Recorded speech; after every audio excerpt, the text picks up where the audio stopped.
لوگ دیکھ رہے ہیں راؤنڈ اراؤنڈ نالج، جہاں پر آپ لوگوں کو بے شمار نالج ملے گا۔ اگر آپ لوگ مزید ویڈیو چاہتے ہیں تو لائک کریں، سبسکرائب کریں اینڈ کمنٹ کریں اور بیل آئیکن کو بھی دبا دیں۔ چلیں ہم اپنی ویڈیو کی طرف چلتے ہیں، جہاں پہ میں آپ کو ان 7 مشہور ایکٹرس کے بارے میں بتاؤں گی جنہوں نے اپنی نیچرل بیوٹی ختم کر کے پلاسٹک سرجری کروانے کے بعد اپنے آپ کو ایک فیک لک دے دی تھی۔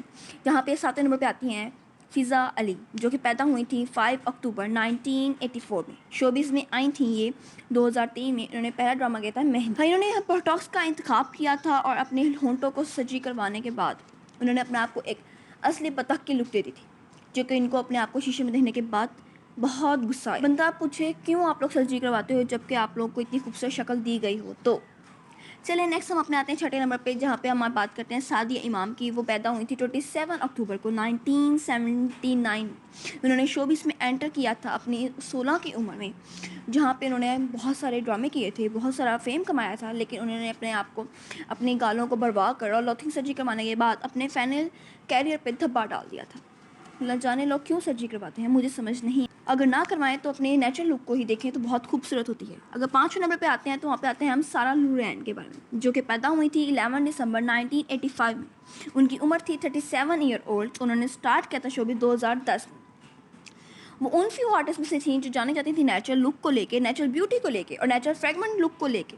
خدا جانے ان کو کس نے کہا سرجری کروانے کے لیے، لیکن بہت برا ہوا۔ انہوں نے اپنے پیسے تو ضائع کیے ہی کیے، ساتھ ہی ساتھ انہوں نے اپنے کیریئر پہ بھی دھبا ڈال دیا۔ دھبا ڈالنے کے ساتھ ساتھ ان کو اپنی لک بھی یہاں تک کہ پسند نہیں ہے کہ اپنے آپ کو شیشے میں دیکھنے کے ترس گئی تھیں۔ اس کے بعد آتی ہے 4 نمبر پہ سدرا بطول، جو کہ پیدا ہوئی تھی 8 دسمبر 1985 میں۔ ان کی ایج تھی 37، جنہوں نے سٹارٹ کیا تھا اپنا شوبز میں 2012 میں۔ ان کا پہلا ڈرامہ تھا داغ۔ لگتا ہے داغ ڈرامہ کرنے کے بعد ان کو اپنے چہرے پہ بہت ہی زیادہ داغ نظر آئے تھے، جس کی وجہ سے انہوں نے سرجری کروا لی۔ خدا جانے ان کو کس نے کہا تھا سرجری کروانے کے لیے، اپنی اچھی خاصی شکل کا ستیہ ناش کر دیا سرجری کروانے کے بعد کہ وہ اپنے آپ کو شیشے میں دیکھ کے بہت زیادہ رو رہی تھی۔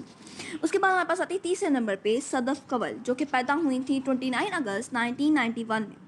ان کا پہلا جو ڈرامہ تھا جو انہوں نے پہلے دفعہ جب انٹر کیا تھا وہ تھا 2014 میں۔ ان کا جو پہلا ڈرامہ تھا وہ تھا میکا اور سسرال۔ لگتا ہے وہاں سے ہی کافی زیادہ لڑکیاں آئی تھیں کہ ایک دن ہوش میں آنے کے بعد انہوں نے سوچا کہ وہ اپنی سرجری کروائیں گی۔ ہوش میں آئی تو انہوں نے ڈیسائیڈ کیا کہ 5 سرجری ایک ساتھ ایک وقت میں کروائیں گی۔ لگتا تھا کہ کوئی لاٹری جیتی ہے انہوں نے، اور یا پھر ان کو اپنی خوبصورتی پسند نہیں تھی۔ چلے جو بھی ہے، ہم دوسرے نمبر پہ آتی ہیں آمنہ حق، جو کہ پیدا ہوئی تھی 4 نومبر 1973 میں۔ انہوں نے اپنا سٹارٹ کیا تھا شوبز 2002 میں۔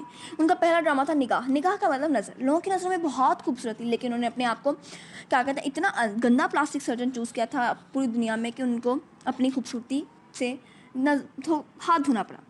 جو بھی تھا بہت برا ہوا۔ یہاں تک یہ بھی سننے کو آتا ہے کہ وہ اپنے آپ کو مرنے مرانے پہ بھی آ گئی تھیں، خودکشی کرنے پہ، بہت زیادہ ان کا دل دکھا تھا۔ ایسے ہم بات کرتے ہیں نادیہ حسین کی، جو ہمارے پہلے نمبر پہ آتی ہیں، جو کہ پیدا ہوئی تھی 11 جنوری 1979 میں۔ انہوں نے سٹارٹ کیا تھا شوبز میں 2002 میں، اور ان کا جو تھا وہ پہلے تھی یہ ماڈل مطلب ماڈلنگ کرتی تھی، اس کے بعد یہ آئی تھی بعد میں ڈرامہ میں۔ ان کی ایج جو ہے آج اب تک 44 ہے۔ یہ ایسی تھی، ان کے ساتھ یہ اتنا سب کچھ شاکنگ ہوا تھا کہ انہوں نے سرجری کروانے کے بعد ان کے جو کیا کہتے ہیں نیچرل ایکسپریشنس تھے، فیچر تھے، سب مر گئے تھے۔ تو بندہ سرجری نہ ہی کروائے اگر اتنا ہی برا ہونا ہے تو۔ Thank you viewers for watching this video.